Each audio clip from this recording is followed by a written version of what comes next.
Selamat siang, Pak Sony dan teman-teman sekalian. Pada hari ini kami dari kelompok 1 akan mempresentasikan paper yang berjudul Knowledge Management Practices in Universities, The Role of Communities of Practice oleh De Graaf Janssen Day dan Thomas Wingel van der Walt yang dipublish pada jurnal Social Sciences and Humanities Open edisi kedua tahun 2020. Sebelumnya saya akan memperkenalkan kelompok saya pada hari ini. Ada Agung Ayu Intan Wulandari, Muhammad Frans Pancarenta, dan saya sendiri Putu Diharasuti Sanjiwani. Organisasi seperti universitas menggunakan pengetahuan untuk mendapatkan dan mempertahankan keunggulan kompetitifnya. Hal ini membutuhkan pengelolaan pengetahuan yang efektif oleh setiap universitas sebagai aset organisasi. Manajemen pengetahuan atau knowledge management diakui sebagai aset tidak berwujud yang berharga dalam haknya sendiri dan itu penting untuk pengambilan keputusan dan pembangunan strategi eksploitasi efektif yang menentukan keberhasilan dari suatu organisasi. Knowledge management juga digunakan oleh organisasi untuk mendorong penciptaan dan berbagai pengetahuan yang diklaim menghasilkan peningkatan produktivitas, inovasi, daya saing, dan hubungan yang lebih baik di antara orang-orang dalam organisasi tersebut, dan untuk menciptakan pembelajaran yang paling efektif, pemecah masalah, dan pengambilan keputusan. Knowledge management di universitas adalah pengembangan dan implementasi dari community of practice. Tujuan utama dari community of practice ini adalah untuk membangun struktur di mana pengetahuan dibagikan dan dipertukarkan di antara berbagai anggota dalam domain tertentu. Secara alami, lingkungan universitas tampaknya cocok untuk penerapan community of practice ini. Nah, disebabkan oleh beberapa alasan. Yang pertama, adanya biasanya memiliki infrastruktur informasi yang modern. Kemudian berbagi pengetahuan adalah hal yang wajar bagi anggotanya. Yang ketiga, adanya akuisisi pengetahuan itu merupakan keinginan alami dari setiap mahasiswa, dosen maupun administrator. Dan yang terakhir itu alasannya biasanya karena ada suasana yang dapat dipercaya sejauh anggota tidak ragu-ragu atau takut untuk menerbitkan atau menyebarkan pengetahuan yang mereka miliki. Oleh karena itu, studi ini menilai peran community of practice dalam praktik knowledge management di universitas. Dengan demikian, penelitian ini berusaha untuk menilai sejauh mana sih universitas dapat mengeksploitasi praktik knowledge management mereka melalui community of practice sebagai mekanisme berbagi dan diseminasi pengetahuan untuk mengelola dan menjaga pengetahuan untuk keunggulan yang kompetitif. Secara khusus, penelitian ini bertujuan untuk mengevaluasi tingkat pemahaman dan apresiasi praktik knowledge management dan community of practice di universitas. Yang kedua, menentukan keberadaan forum untuk berkreasi dan bertukar pikiran serta wawasan di perguruan tinggi. Yang ketiga, dapat mengidentifikasi berbagai alat dan sistem yang tersedia untuk mendukung community of practice di universitas. Dan yang terakhir adalah untuk mengevaluasi dampak community of practice pada knowledge management di universitas. Dalam penelitian ini, terdapat 5 literatur atau kajian pustaka yang digunakan untuk memahami lebih mendalam, yaitu knowledge atau pengetahuan, knowledge management, kemudian ada communities of practice system, dan yang terakhir ada communities of practice and knowledge management practices in universities. Literatur yang pertama adalah mengenai knowledge atau pengetahuan. Jadi, knowledge ini digunakan secara bergantian dalam literatur dan dalam praktiknya dengan konsep dan istilah lain seperti aset tidak berwujud, kemampuan, kompetensi inti, atau bahkan keterampilan. Ramohel pada tahun 2014 mendefinisikan pengetahuan ini sebagai campuran cair dari pengalaman yang dibingkai, nilai-nilai informasi kontekstual, dan wawasan ahli yang memberikan kerangka kerja untuk mengevaluasi dan menggabungkan pengalaman dan informasi yang baru. Pemahaman ini membantu membedakan antara berbagai jenis pengetahuan, yaitu pengetahuan tacit dan eksplisit. Pengetahuan tacit atau juga biasa disebut dengan pengetahuan yang know-how, intuitif, praktis, atau pengetahuan yang berorientasi pada tindakan yang didasarkan pada praktik diperoleh oleh pengalaman pribadi sehingga jarang diungkapkan secara terbuka, biasanya sering menyerupai intuisi dan mewujudkan keyakinan dan nilai. Pengetahuan tacit ini dapat dibagikan melalui sosialisasi dan interaksi antara orang atau kelompok dalam organisasi. Ketika pengetahuan tacit ini diartikulasikan, maka pengetahuan itu akan menjadi pengetahuan yang eksplisit, di mana pengetahuan eksplisit ini kadang bisa disebut kodifikasi, know what, atau pengetahuan akademik, di mana pengetahuan tersebut telah diolah oleh sistem informasi, ditulis, dikodifikasi atau direkam, diarsipkan, dan dilindungi oleh organisasi. Nah, pada penelitian dari Ikujiro Nonaka yang berjudul The Knowledge Creating Company pada tahun 2000, menyebutkan bahwa perbedaan antara pengetahuan tacit dan eksplisit ini memiliki 4 dasar pola dalam menciptakan pengetahuan pada berbagai organisasi, yaitu yang pertama dari tacit ke tacit, di mana dari tacit ke tacit ini terkadang seseorang membagikan pengetahuan tacitnya secara langsung ke orang lain. Biasanya terjadi karena adanya observasi, imitasi, dan praktik sehingga sulit untuk mempengaruhi organisasi secara keseluruhan. Yang kedua ada dari eksplisit ke eksplisit, di mana dari eksplisit ke eksplisit ini seseorang dapat mengkombinasikan potongan-potongan terpisah dari pengetahuan eksplisit menjadi satu kesatuan yang baru. Tetapi kombinasi ini tidak dapat menambah dasar pengetahuan yang ada. Tapi ketika tacit dan eksplisit ini saling berinteraksi, maka akan terjadi sesuatu yang powerful. Misalnya dari tacit ke eksplisit, di mana merubah pengetahuan tacit menjadi eksplisit sehingga dapat dibagikan kepada orang lain, khususnya organisasi atau sekelompok orang. Di mana tadi pada tacit ke tacit itu kan lebih ke seseorang dengan orang lain. Nah, sekarang dari tacit ke eksplisit ini bisa merubah atau bisa merubah pengetahuan tacit ini dari yang seseorang ke organisasi atau sekelompok orang. Dan yang keempat ada dari eksplisit ke tacit, di mana merubah pengetahuan yang eksplisit menjadi tacit. Artinya dapat merubah sebuah pengetahuan yang dimiliki oleh orang-orang dan dijadikan sebagai pengetahuan tacit yang digunakan untuk memperluas, menambah, dan merangkai ulang pengetahuan tacitnya. Literatur selanjutnya adalah mengenai knowledge management atau manajemen pengetahuan, yang mana digunakan untuk menggambarkan segala sesuatu mulai dari penerapan teknologi baru hingga pemanfaatan modal intelektual suatu organisasi. Terdapat berbagai pengertian dari knowledge management ini dari berbagai perspektif penulis sebelumnya, yaitu yang pertama ada Davenport dan Prusak pada tahun 98, di mana knowledge management ini adalah proses menangkap, memproses, berbagi, dan menggunakan pengetahuan secara efektif. Definisi ini memiliki keutamaan karena sederhana, tegas, dan langsung ke sasaran. Yang kedua dalam pandangan Rowley pada tahun 2000, di mana knowledge management ini berkaitan dengan eksploitasi dan pengembangan aset pengetahuan organisasi dengan maksud untuk memajukan tujuan organisasi. Nah, organisasi yang berhasil di knowledge management ini biasanya cenderung melihat pengetahuan sebagai sebuah aset dan mengembangkan norma dan nilai organisasi yang mendukung penciptaan dan berbagi pengetahuan. Nah, perspektif knowledge management lainnya dikemukakan oleh Kundu pada tahun 2013, di mana menurut Kundu, knowledge management yaitu disiplin yang mempromosikan pendekatan terintegrasi untuk mengidentifikasi, menangkap, mengevaluasi, mengambil, dan berbagi semua aset informasi organisasi. Aset ini dapat mencakup orang, sistem, database, dokumen, kebijakan, prosedur, dan keahlian, serta pengalaman yang sebelumnya tidak ditangkap oleh pekerja individu. Dan yang kelima ada perspektif dari Ramoh Leil pada tahun 2014, bahwa tujuan akhir dari knowledge management itu adalah untuk mengatur, berbagi, dan mengumpulkan pengetahuan untuk menciptakan substansi dan nilai dalam pengetahuan, mempertahankan bakat utama, meningkatkan layanan pelanggan, mendorong inovasi, mencapai tujuan bisnis lebih cepat dan lebih baik, serta mendorong perkembangan penawaran pasar yang unik.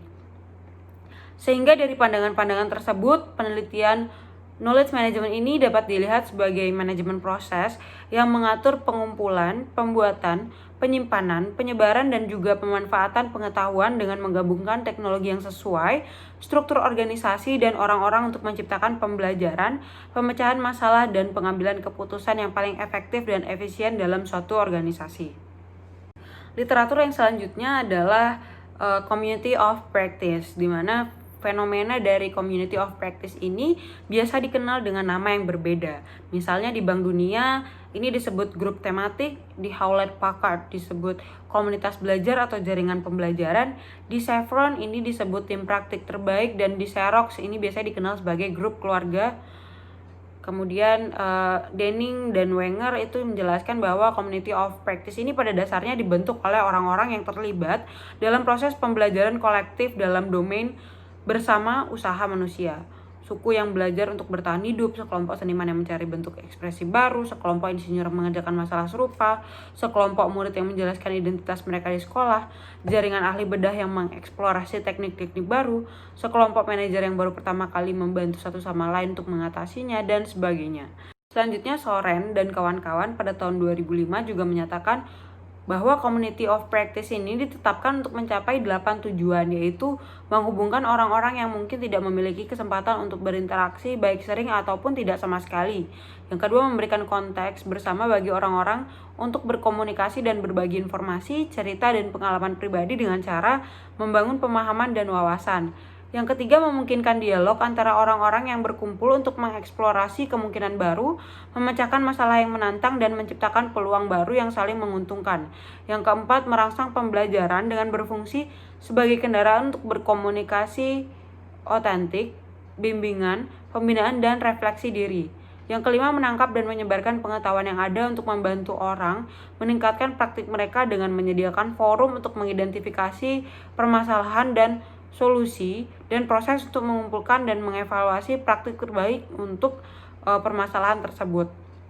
Yang keenam, memperkenalkan proses kolaboratif kepada kelompok dan organisasi serta antar organisasi untuk mendorong aliran bebas ide dan pertukaran informasi.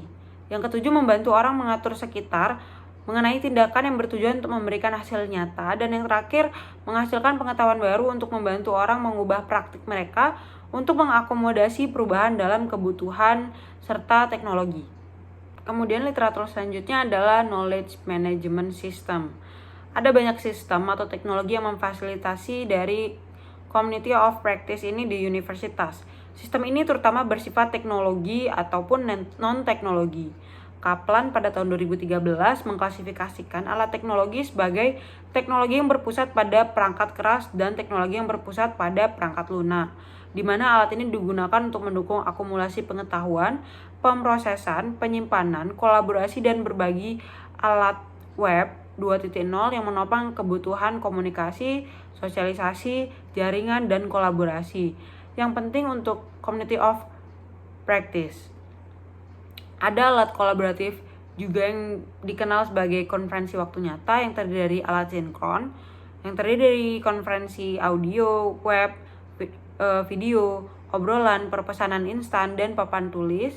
Kemudian ada alat asinkron yang terdiri dari papan diskusi, kalender, tautan situs web, pengumuman grup, perpesanan atau email, survei, dan jajak pendapat, dan alat pendukung keputusan. Kemudian ada integrasi konten, ada audio dan video streaming, tayangan slide, dan buku web yang dinarasikan, manajemen dokumen, perpustakaan sumber daya, kolaborasi dokumen, versi pelacakan, dan kontrol dan akses berbasis izin.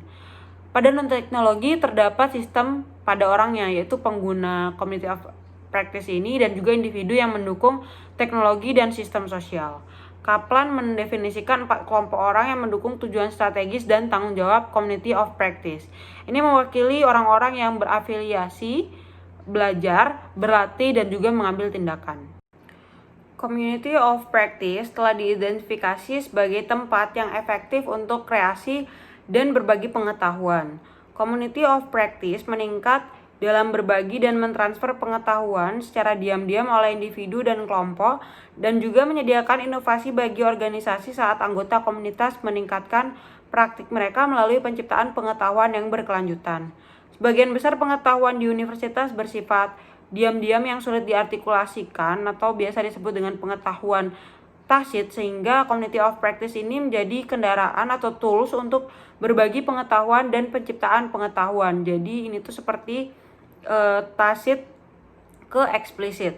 Tujuan dari community of practice ini adalah untuk menciptakan, memperluas, dan bertukar pengetahuan serta mengembangkan kemampuan individu. Community of practice telah digunakan oleh staf, bisa digunakan oleh staf pengajar maupun non-pengajar universitas untuk memfasilitasi pengajaran, penelitian, dan pembelajaran. Pertimbangan utama untuk menetapkan community of practice ini haruslah bagaimana individu tersebut beroperasi dan bekerja sama di antara anggota mereka sendiri dan sejauh mana bantuan jaringan dan minat subjek masing-masing individu tersebut. Penggunaan email untuk kolaborasi, komunikasi, dan penyebaran informasi di universitas sebagian besar telah berhasil dalam hal mendapatkan penerimaan yang cepat dan kemudahan dalam penggunaan. Muhadjan pada tahun 2017 dan Hadrik pada tahun 2018 berpendapat bahwa community of practice itu merupakan alat atau tools dari knowledge management dan meringkas faktor kunci mengenai community of practice ini untuk memasukkan pembelajaran, yaitu yang pertama ada belajar adalah sebuah fenomena sosial. Yang kedua, pengetahuan diintegrasikan ke dalam budaya, nilai, dan bahasa komunitas. Yang ketiga, pembelajaran dan keanggotaan komunitas tidak dapat dipisahkan. Yang keempat, belajar dengan melakukan dan oleh karena itu pengetahuan dan praktik tidak dapat dipisahkan. Dan pemberdayaan adalah kunci untuk belajar. Dan yang terakhir, lingkungan belajar terbaik diciptakan ketika adanya konsekuensi nyata bagi individu dan komunitas praktiknya. Baiklah, sekian presentasi dari saya. Selanjutnya akan dibahas oleh teman saya, Panca. Selanjutnya, saya akan menjelaskan metode penelitian. Penelitian ini menggunakan pendekatan mixed method, di mana penelitian ini mencampur metode kualitatif dan kuantitatif. Peneliti berharap metode ini dapat meningkatkan kualitas penelitian, di mana metode kualitatif itu akan melengkapi atau memvalidasi hasil dari metode kuantitatif. Populasi dari penelitian ini adalah universitas negeri, swasta, dan profesional yang ada di Ghana. Peneliti memilih satu dari masing-masing universitas tersebut. Lalu peneliti menerapkan teknik stratified sampling, di mana membagi populasi itu ke dua strata. Yang pertama, strata 1 itu staf pengajar, dan strata 2-nya staf administrasi senior. Dalam mengumpulkan data, peneliti menyebarkan kuesioner dan juga melakukan wawancara.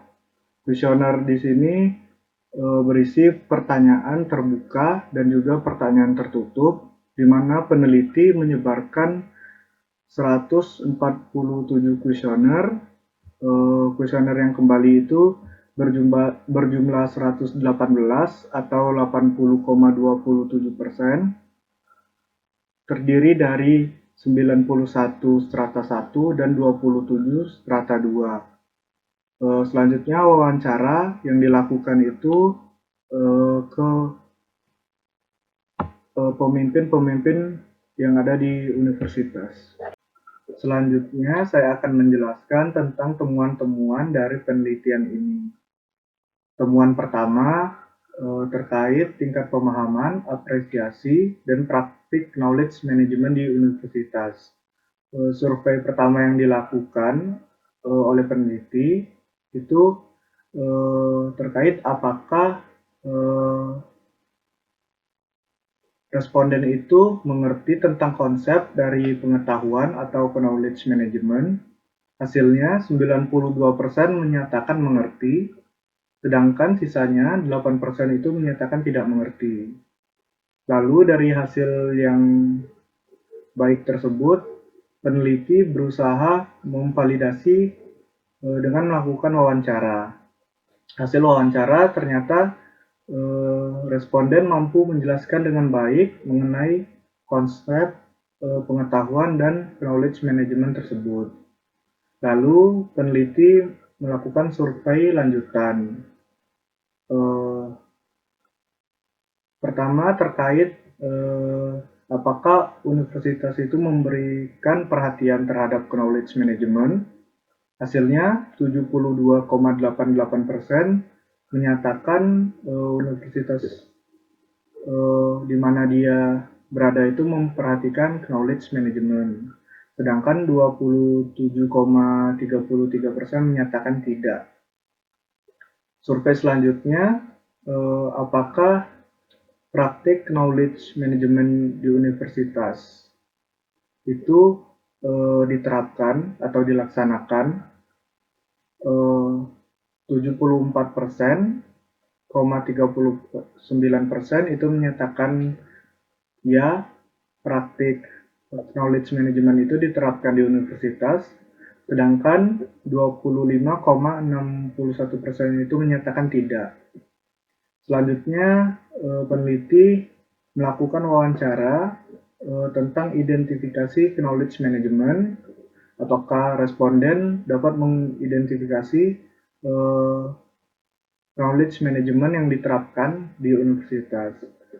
Hasilnya, beberapa responden menyatakan bahwa knowledge management itu merupakan suatu penciptaan, pemrosesan, penyimpanan, ataupun penyebaran pengetahuan. Selanjutnya, saya akan menjelaskan temuan berikutnya tentang pemahaman community of practice, atau di sini disebut COPS. Pertanyaan survei pertama yaitu apakah responden itu memahami tentang konsep COPS. Hasilnya sebagian besar yaitu 63% itu menyatakan tidak memahami, sedangkan 37% lainnya itu menyatakan memahami. Setelah itu peneliti melakukan wawancara terkait pengetahuan terhadap COPS tersebut. Hasilnya responden mampu menjelaskan dengan baik tentang pemahaman terkait COPS. Di antaranya, responden menjelaskan COPS adalah tempat berkumpulnya sekelompok orang dengan minat yang sama dalam suatu bidang atau subjek yang berinteraksi secara teratur untuk mempelajari bagaimana melakukan sesuatu dengan lebih baik. Responden lainnya menyatakan COPS itu terdiri dari orang-orang yang berpikiran sama, yang berbagi kepedulian terhadap sesuatu yang mereka lakukan dan berinteraksi secara teratur untuk mendapatkan sesuatu yang lebih baik. Survei selanjutnya menanyakan apakah responden tersebut termasuk atau menjadi bagian dari COPS. 20% menyatakan iya, 25% menyatakan tidak, dan 55% netral. Selanjutnya dilakukan wawancara untuk mengkonfirmasi hasil survei. Hasil dari wawancara itu semua menyatakan bahwa mereka adalah bagian atau termasuk ke dalam COPS. Adapun COPS ini yang mereka sebutkan itu adalah badan khusus, asosiasi profesional, fungsi atau proses, dan industri. Selanjutnya ditanyakan alasan mengapa menjadi bagian COPS. Di situ jawabannya adalah COPS dapat memfasilitasi interaksi antar anggota. Lalu COPS juga dapat memupuk dan meningkatkan pembelajaran, serta COPS itu dapat memfasilitasi kreasi dan berbagi pengetahuan baru. Dan COPS juga dapat membantu identifikasi untuk mencari praktik terbaik. Selanjutnya saya akan menjelaskan temuan berikutnya atau temuan ketiga terkait ketersediaan forum untuk berkreasi serta berbagi ide dan wawasan. Pertanyaan surveinya adalah apakah terdapat forum untuk berkreasi dan berbagi ide dan wawasan? 88,98% dari responden menyatakan iya, sedangkan 11,02% itu menyatakan tidak. Lalu peneliti melakukan wawancara terkait ketersediaan forum tersebut. Semua responden menyatakan bahwa forum tersebut tersedia.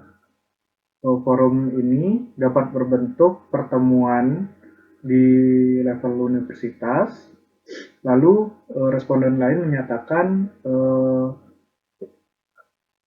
forum itu merupakan semua pertemuan baik formal ataupun informal. Responden lainnya menyatakan forum tersebut adalah rapat, lokakarya, konferensi, seminar, dan pertemuan-pertemuan lainnya yang ada di universitas. Selanjutnya, temuan 4 terkait sistem atau alat untuk mendukung COPS. Pertanyaan surveinya, apakah ada sistem atau alat yang mampu mendukung COPS di universitas? Responden menjawab iya sebanyak 38,14%, tidak 39,83%, dan netral 22,03%. Selanjutnya dilakukan wawancara terkait hal tersebut. Ternyata hasil wawancara menyatakan bahwa terdapat sistem atau alat yang mampu mendukung COPS di universitas. Adapun sistem atau alat tersebut berupa fasilitas teleconferencing, sistem e-learning, chat, pesan orang atau ruang bersama, lalu lingkungan yang mendukung, serta komputer dan koneksi internet. Selanjutnya, saya akan menjelaskan temuan terakhir terkait dampak COPS pada knowledge management di universitas.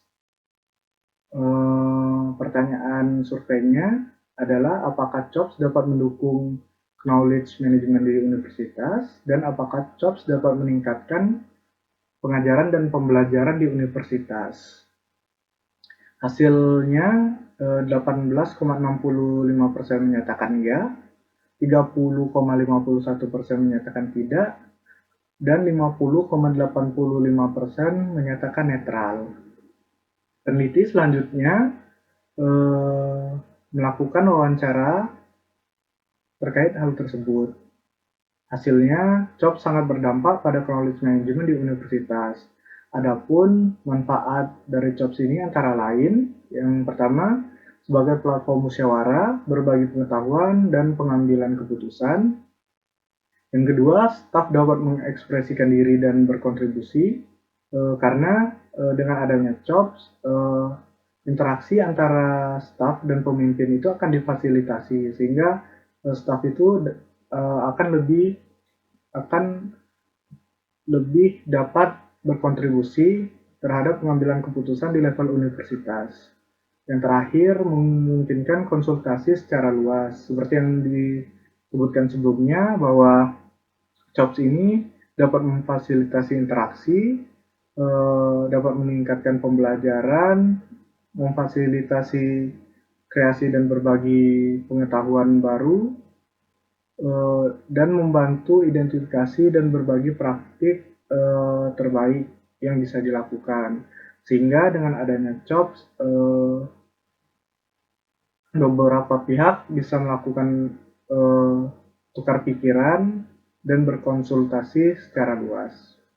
Selanjutnya akan dijelaskan oleh teman saya, Intan. Baiklah, selanjutnya yaitu mengenai diskusi hasil dari penelitian ini. Adapun tingkat apresiasi dan nilai pengetahuan staf dan knowledge management itu sangat bergantung pada keakraban dari pemahaman mereka tentang knowledge management.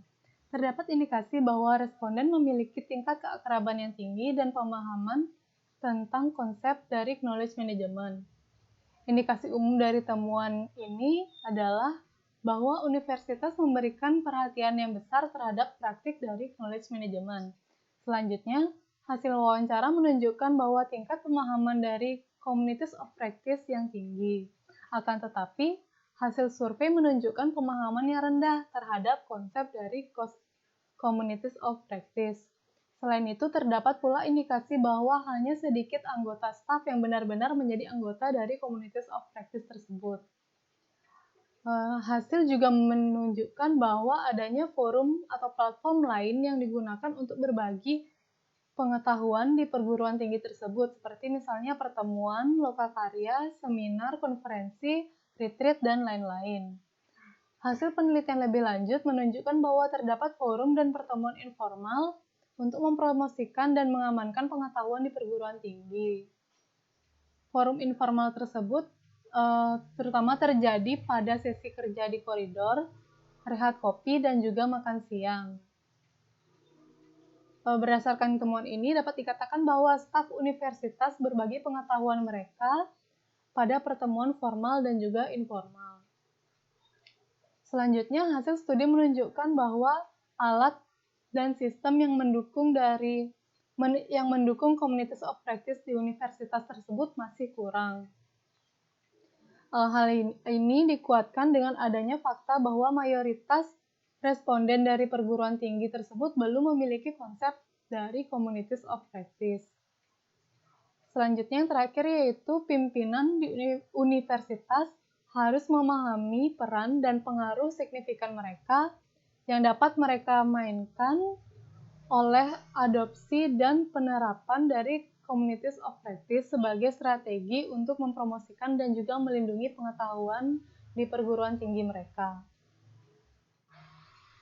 Baiklah, ini merupakan usulan kerangka kerja untuk community of practice di universitas. Studi ini mengusulkan kerangka communities of practice yang diadopsi untuk pengelolaan dan pengamanan pengetahuan di universitas. Adapun kerangka kerja ini mengidentifikasi 3 elemen.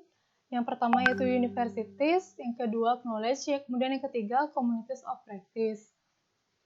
Menurut kerangka kerja yang diusulkan, keberhasilan penerapan dari communities of practice di universitas bergantung pada identifikasi dan penghubungan pengetahuan dari communities of practice ke universitas.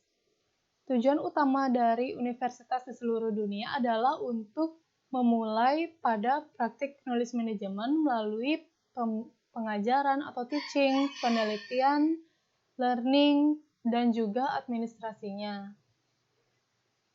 Dalam kerangka kerja ini disarankan agar praktik dari knowledge management sebagian besar dibantu melalui praktik dan pencapaian fungsi inti universitas yang dapat dicapai jika dikaitkan dengan knowledge dan juga communities of practice.